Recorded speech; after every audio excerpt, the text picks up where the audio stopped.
Hello everyone, this is संकेत आतिर और मैं आप सबको वेलकम करता हूं हमारे इस चैनल में जिसका नाम है इंडियन एंटरप्रेन्योर्स हब, जहां पर हम लोग बात करेंगे बिजनेस और स्टार्टअप अपडेट्स के बारे में डेली। तो देखते हैं आज के स्टार्टअप अपडेट्स क्या क्या है। Let's dive in. पहला अपडेट आता है पेप्सी और स्विगी के बारे में। पेप्सी और स्विगी ने मिलकर एक इनिशिएटिव स्टार्ट किया है।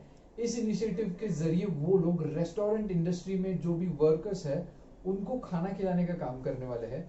अभी जैसे कि आप सब लोग जानते होंगे, इस कोरोना वायरस की सिचुएशन की वजह से बहुत सारे रेस्टोरेंट्स का बिजनेस बंद हो गया था, जिसकी वजह से उन्हें उनके जो वर्कर्स थे उन्हें ले ऑफ करना पड़ा। उनके नौकरी चली गई, जिसकी वजह से उनका इनकम बंद हो गया और उनके खाने पीने के प्रॉब्लम्स चालू हो गए।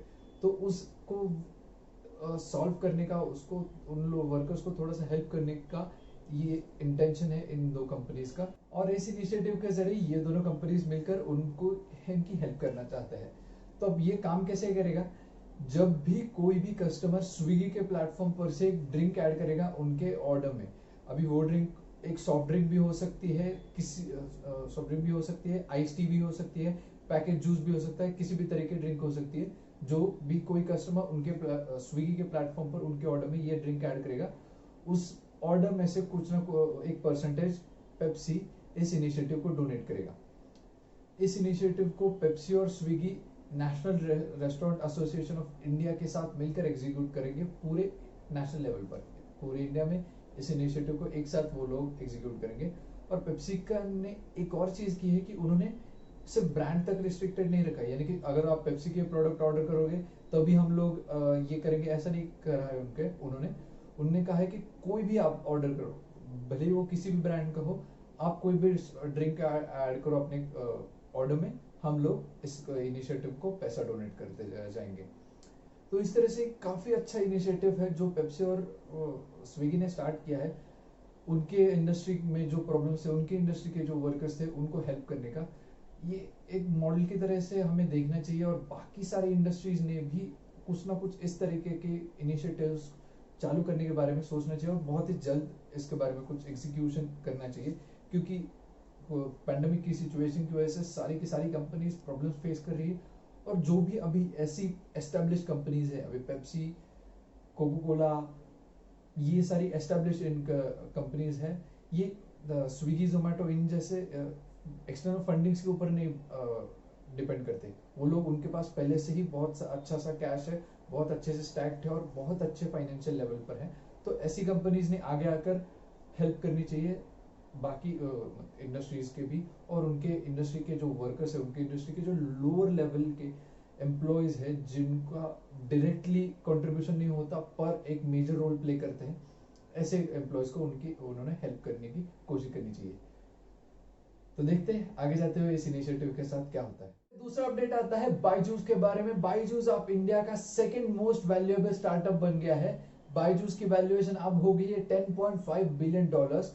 कुछ ही दिनों पहले उन्होंने एक डील क्लोज की थी एक वेंचर कैपिटलिस्ट के साथ, जिसके बाद उन्होंने ये वैल्यूएशन अचीव की है। अभी भी इंडिया का मोस्ट वैल्यूएबल स्टार्टअप, यानी कि पहला सबसे ज्यादा वैल्यूएबल स्टार्टअप अभी भी पेटीएम ही है, जिनकी वैल्यूएशन अभी $16.9 बिलियन है।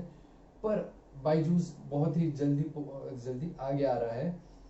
एक एडुटेक स्टार्टअप है जो कि सेकंड नंबर पर है और फर्स्ट नंबर पर है फिनटेक स्टार्टअप। तो इस तरह से बायजूस बहुत अच्छे से काम करते हुए बहुत जल्दी एक अलग अलग लेवल पर बहुत जल्दी अपग्रेड करता जा रहा है। और इस तरह से उनके जो नंबर्स आ रहे हैं वो बहुत ही ज्यादा अच्छे हैं। इस कोरोना वायरस पैंडेमिक की सिचुएशन में जब भी स्कूल्स बंद थे, तब बायजूस ने आगे आकर उनके प्लेटफॉर्म्स को फ्री ऑफर कर दिया था। बहुत सारे फ्री ऑफर किया था इंडिया में सारे के सारे स्टूडेंट्स को, इसलिए उनका यूजर बेस भी बहुत ज्यादा बढ़ गया।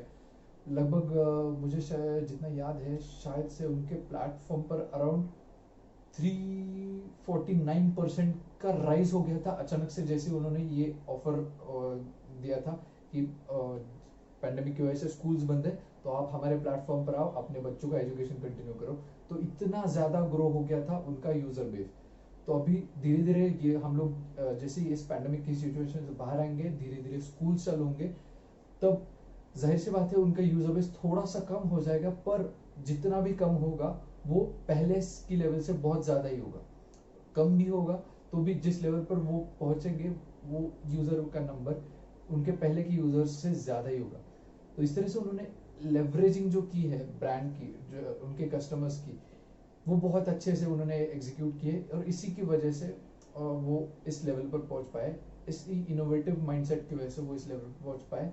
तो देखते हैं आगे जाते हुए बाइजूस के साथ क्या क्या होता है, आपको अपडेट करता रहो। तीसरा अपडेट आता है गूगल पे के बारे में। गूगल पे अब एक और नई चीज ऐड कर रहा है उनके प्लेटफॉर्म पर। अब वो चाहते हैं कि वो लोग इंडिया में स्मॉल और मीडियम स्केल मर्चेंट पार्टनर्स को लोन्स ऑफर कर पाए गूगल पे के प्लेटफॉर्म पर से। वो प्लान कर रहे हैं कि इस प्लेटफॉर्म को वो इसी साल में, साल की एंड तक लॉन्च कर दे। और इसी के लिए वो लोग सारी की सारी फॉर्मेलिटी जो होती है, पेपर वर्क, परमिशंस, और जो भी लोन पार्टनर्स होंगे, यानी कि जो भी फाइनेंशियल इंस्टीट्यूशंस उनके साथ पार्टनर करेंगे इस नई फॉर्मेट के बिजनेस में, तो वो उनकी बातें चल रही है अभी।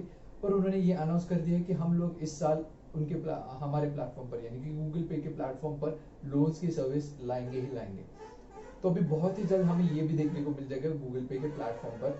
और ये एक काफी अच्छी चीज है, क्योंकि गूगल चाहता है कि उनका जो इंडिया के स्मॉल और मीडियम बिजनेसेस है उनको ज्यादा से ज्यादा टेक्नोलॉजी की हेल्प देकर वो अच्छे लेवल पर ला सके। एक मतलब टेक्नोलॉजी की बैकबोन देकर उनको इंफ्रास्ट्रक्चर प्रोवाइड करके उन्हें अपना बिजनेस बेहतर करने में वो हेल्प कर पाए। ऐसा गूगल का कोशिश, एक गूगल की कोशिश है जो इंडिया में अच्छे से कर रहे हैं।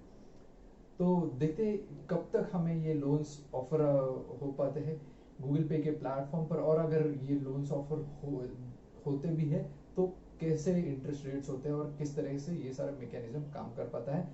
देखते हैं क्या होता है गूगल पे के लोन्स के साथ। चौथा अपडेट आता है मी स्टोर्स के बारे में। कोलकाता में मी स्टोर्स ने एक नई चीज कर दी। मी स्टोर्स ने उनके बोर्ड्स रिप्लेस कर दिए मेड इन इंडिया लोगों के साथ।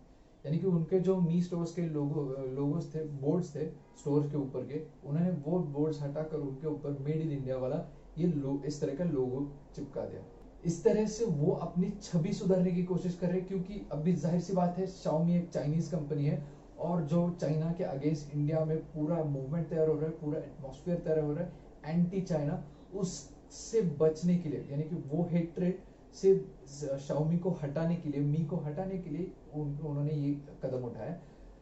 तो इसका Xiaomi के ऊपर कितना असर पड़ता है उसके बारे में तो हम लोग क्लियर नहीं है, क्योंकि बहुत सारी कंपनी, Xiaomi ही नहीं, Realme, Oppo, बहुत सारी कंपनीज अब प्लान कर रही है कि वो लोग इंडिया में अपनी फैक्ट्री सेटअप कर पाए, ताकि वो लोग मेड इन इंडिया का जो बैच है, जो मेड इन इंडिया का बैच जरूरी है अब उनको उनके प्रोडक्ट्स इंडिया में सेल करने के लिए वो वो लगा पाए। तो देखते हैं अभी Xiaomi कितनी जल्दी अपने प्लान्स को इंडिया में सेटअप करता है और कितने जल्दी वो लोग उनके made in India products Indian market में लॉन्च करते हैं। तो यही थे आज के स्टार्टअप अपडेट्स, और मिलते हैं अगले एपिसोड में कल के कुछ और नए स्टार्टअप अपडेट्स और बिजनेस अपडेट्स के साथ। और आप ध्यान रखिएगा, अगर आपने चैनल को सब्सक्राइब नहीं किया तो सब्सक्राइब जरूर कीजिएगा। तो मिलते हैं कल।